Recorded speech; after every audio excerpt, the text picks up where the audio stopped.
Something About Mary, maybe. Part 11. This is part 11. There's Something About Mary, definitely. Something About Mary may be the best Ben Stiller movie for me. That was one of the most unique. Okay, I can understand that. Storylines they've come up with in comedy in a long time. True. And the Farrelly brothers were great at that. Yeah, that was truly original. There's just so very few stories in Hollywood, come out of Hollywood these days, that's actually original. Now, you've read my book, correct? Yes. How original was it on a scale of 1 to 10? 9.5. Really? Yeah, very original. Yeah, it's not formulaic at all. It's kind of like a throwback to those great 80s teen comedies and those old mysteries of the 80s. That's what I kind of thought of it as. Hey, the cast list in my head, one of the cast... I can see how you get that.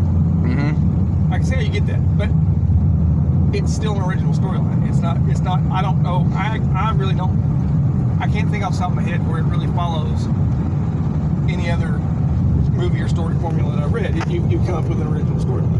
Well, hopefully I can get it done, because I already know who it's going to be sold to or who's going to get first crack at it. Oh, yeah? Yeah. Who's that going to be? I'm selling it to Nathan. Okay, good. That's what I thought.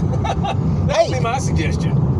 Hey, even if he doesn't do anything with it, even if it sits on his shelf for the next 10 years, hey, at least he's got something. Yeah, he can do it. Yeah, and his wife is was a TV writer. Yeah, still is, I think. No, she might be. I ran into Nathan at work about 2 weeks ago or so, 2 or 3 weeks ago. Yeah, he was home on whenever were having the big Hollywood strike. Yeah. He came home for a while. They've settled that. Yes. But yeah, his wife, she was a writer for Supergirl. She done some other stuff too. So, I mean, once you kind of get out there and you've been successful, she even wrote an episode. Yeah. It seems like you'd be able to get picked up otherwhere. I mean, I know it's a competitive environment, but still. Oh, definitely. I think she's had enough success that she would be good. Yeah, I've always had this perfect cast list in my head though too. I already know who I've kind of got in my head is to play the hero. Right. The teen girl in the story, I've kind of got an idea of who she's gonna be. I've kind of got the mobster and the mob queen kind of. I've got the hero's mom cast in my head. Right. And I've kind of got a little bit of an idea of the mob queen, but that's about as far as I've gotten casting list in my head.